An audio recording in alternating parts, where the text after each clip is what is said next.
नमस्कार, आप देख रहे हैं गुरु रिव्यूज। मैं आपके साथ सिमरन भारती। बरगंडा स्थित सरस्वती शिशु विद्या मंदिर में सोमवार को कोडरमा लोकसभा की सांसद सह शिक्षा राज्य मंत्री भारत सरकार अन्नपूर्णा देवी ने विद्यालय में 2 भवन का शिलान्यास किया। प्रधानाचार्य आनंद कमल ने माननीय शिक्षा राज्य मंत्री को पुष्प गुच्छ देकर स्वागत किया। मौके पर अन्नपूर्णा देवी ने कहा कि भारत के यशस्वी प्रधानमंत्री के नेतृत्व में बच्चों को बेहतर शिक्षा देने का प्रयास जारी है। विद्या भारती के विद्यालयों में बच्चों के चरित्र निर्माण, राष्ट्रभक्ति से ओतप्रोत एवं अत्याधुनिक जानकारी के साथ शिक्षा दी जाती है। यहाँ से पढ़कर निकलने वाले बच्चे राष्ट्रभक्ति के साथ साथ जिम्मेवार इंसान बनते हैं। प्रधानमंत्री के नेतृत्व में भारत नई कीर्तिमान स्थापित कर रहा है। प्रधानमंत्री के विकसित भारत के लक्ष्य को प्राप्त करने के साथ साथ राष्ट्रीय शिक्षा नीति 2020 पर उन्होंने अपनी बातों को रखा। धन्यवाद ज्ञापन विभाग प्रमुख ओम प्रकाश सिन्हा एवं मंच संचालन अजित मिश्रा ने किया। मौके पर सांसद प्रतिनिधि दिनेश यादव, समिति उपाध्यक्ष डॉक्टर सतीश्वर प्रसाद सिन्हा, नगर संचालक विजय जैन, संतोष गुप्ता, प्रखंड सांसद प्रतिनिधि नरेश बर्नवाल, डॉक्टर रवि महर्षि, रामजी प्रसाद, सीए राकेश कुमार, ब्रिजनंदन प्रसाद, लखनलाल बर्नवाल, प्रकाश सेठ, नलिन कुमार समस्त आचार्य दीदी एवं काफी संख्या में नगर के गणमान्य उपस्थित थे। विद्यालय में सांसद निधि के माध्यम से 25 लाख रुपए का अलग अलग वर्ग कक्ष है, कंप्यूटर कक्ष है, का शिलान्यास हुआ है और सरस्वती शिशु विद्या मंदिर के माध्यम से बच्चों को के चरित्र निर्माण से लेकर राष्ट्रीय भक्ति से लेकर अन्य जो अत्याधुनिक विषयों पर हर तरह की जानकारी मिलती है और यहाँ से जब बच्चे पढ़कर निकलते हैं तो देश का जिम्मेवार इंसान भी बनते हैं। यानी पढ़ाई के साथ साथ अन्य क्षेत्रों में भी बच्चों को यहाँ पे अच्छी शिक्षा दी जाती है। आशीर्वाद सहयोग रहा कि इस 17वीं लोकसभा का सदस्य बनकर एक के बाद एक जो ऐतिहासिक निर्णय इस सदन में हुए हैं उस सदन में साक्षी बनने का हमें अवसर मिला है।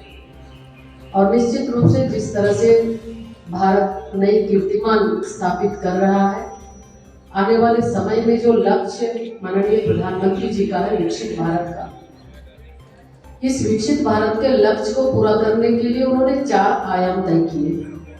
उसमें सबसे पहला आयाम युवा, दूसरा महिला, तीसरा किसान, चौथा गरीब। और इसी आयाम को आगे बढ़ाने के लिए देश के अंदर 30 वर्षों के बाद नई राष्ट्रीय शिक्षा नीति है। राष्ट्रीय शिक्षा नीति के माध्यम से हम बच्चों को कैसे शिक्षा देंगे, हमारे बच्चे भारत को जाने, हमारे बच्चे मातृभाषा में पढ़े, हमारे बच्चे समझ कर पढ़े। इन सारी चीजों को लेकर राष्ट्रीय शिक्षा नीति 2020 आई और उसको हमें खुशी हो रही है कि आज इस विद्यालय में राष्ट्रीय शिक्षा नीति को आगे बढ़ाने में अपनी अहम भूमिका अदा की है। विद्या भारती की ओर से संचालित विद्यालय निरंतर एक तो राष्ट्र को आगे बढ़ाने में राष्ट्रीय प्रथम को आगे रखते हुए देश के अंदर जो भी कार्यक्रम चलाए जाते हैं उसको आगे बढ़ाने का निरंतर प्रयास कर रहा है। शिक्षा के क्षेत्र में भी अब नित्य नए आयाम गढ़ रहे हैं।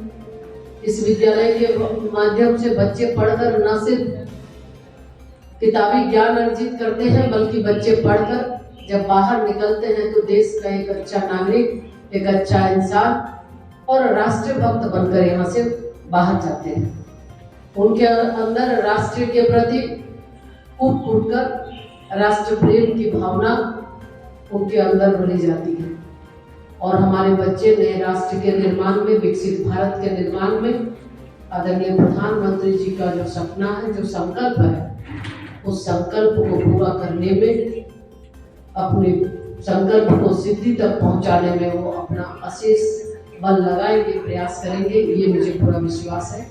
आज बहुत कुछ न कहते हुए क्योंकि मेरे लिए सौभाग्य है कि विद्यालय में कुछ सेवा करने का हमें अवसर मिला और बहुत ही कम समय में क्योंकि ये जानकारी हमें मिली कि यहाँ पे इस तरह की आवश्यकता है तो मेरा ये पहला प्रयास होता है कि सबसे पहले शिक्षा के मंदिर में कोई भी अगर काम होता है तो न सिर्फ वहाँ के बच्चे बल्कि एक समाज को आगे बढ़ाने वाले और जो देश के भविष्य है उनके लिए काम किया जाता है।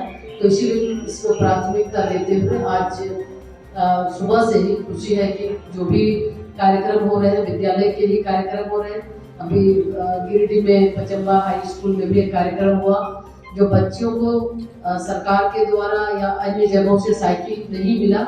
आज वैसे बच्चियों को भी हम अपने माध्यम से लोकसभा के अंदर लगभग 1100 से ज़्यादा बच्चियों को साइकिल प्रदान किया ताकि बच्चे अच्छे से वो विद्यालय समय पर जा सकें। इसके साथ ही कस्तूरबा आवासीय विद्यालय जो चलता है वहाँ पर भी कुछ भवन निर्माण का था, फिर यहाँ आगे भी कार्यक्रम है। तो निरंतर आप लोगों का जो स्नेह आशीर्वाद सम्मान मिलता रहा है। आने वाले समय में भी हम आपको विश्वास दिलाते हैं कि पूरी तन्मयता के साथ, निष्ठा के साथ, ईमानदारी के साथ हम आपके सम्मान को आगे बढ़ाते रहेंगे और देश आगे बढ़े इसके लिए हम भी संकल्पित हैं और आपके साथ कदम से कदम मिलाकर काम करेंगे।